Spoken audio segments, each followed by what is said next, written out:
o amor de Deus, a graça do Senhor Jesus e a comunhão do Espírito Santo esteja sobre todos. Meu nome é Jerry Lima, bem-vindo ao canal Simão o Cirineu.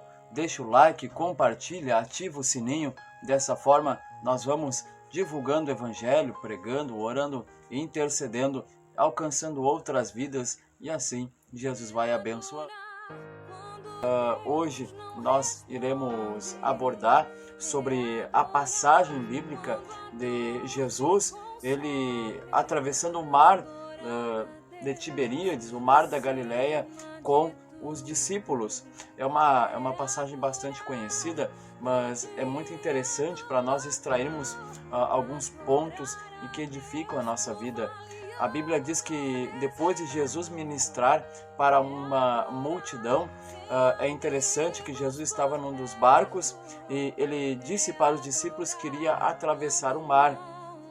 Enfim, quando nós lemos a Bíblia, nós vamos encontrar ela dizendo que enquanto Jesus adormecia, Jesus estava dormindo, a Bíblia relata em que o mar e o vento estavam bravios, eles assolavam o barco. E os discípulos, eles despertaram Jesus.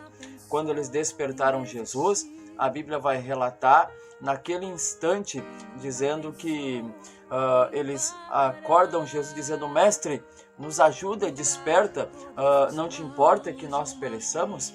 É interessante que Jesus, naquele instante, ele agora manda que o vento e o mar lhe obedeçam. E o mar e o vento se acalmam. A Bíblia vai falar que naquele instante os discípulos eles ficam atemorizados, estarrecidos, admirados, porque eles perguntam: mas quem é este que até o mar e o vento lhe obedecem? Jesus diz para eles: por que sois tão tímidos? É interessante nós compreendermos um ponto essencial para a nossa vida. Quando nós andamos com Cristo, isto não significa que nós não iremos enfrentar tempestades, ventos, momentos difíceis, mas o interessante é entender de que Jesus, primeiro, quando Ele está conosco, Ele sempre tem uma solução para nós. Segundo, Jesus, Ele quer que nós sempre possamos aprender com as situações. E é interessante isso porque é um fato que nós encontramos.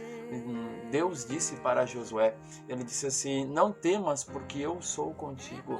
Não te falei eu, tem bom ânimo, sê corajoso, porque eu serei contigo. São situações assim que nos despertam a buscar a Deus. O apóstolo Paulo, ele escreveu no capítulo 12, versículo 12 da carta aos Romanos, dizendo assim, perseverai na oração.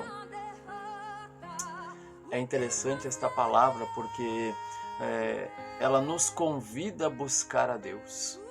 Ela nos desperta para buscar a Deus. Até falando nisto, a Bíblia judaica, ela nos traz alguns pontos em que nos fazem compreender esta palavra. Sim? E o versículo 12 do capítulo 12, ao final ele fala perseverai na oração. Mas antecedendo alguns versículos bíblicos, nós vamos encontrar assim dizendo: alegre-se em sua esperança, sejam pacientes ao passar por dificuldades e não se afastem da oração. Sim? Palavra bíblica, né? Bíblia judaica, enfim, ela traz uma visão mais ampla. E é interessante isto porque quando se fala nestes versículos bíblicos, a Bíblia da palavra-chave, ela vai usar algumas palavras mais simples, dizendo: alegrai-vos na esperança, sede pacientes na tribulação e perseverai na oração. Fique com esta palavra, persevere na oração, seja paciente na tribulação, sim? Em meio ao vento, à tempestade que todo ser humano passa, Deus ele está te dando graça, porque Jesus está contigo. Até a próxima, se Jesus não voltar, sim? Que o amor de Deus, a graça do Senhor Jesus e a comunhão do Espírito Santo esteja sobre todos.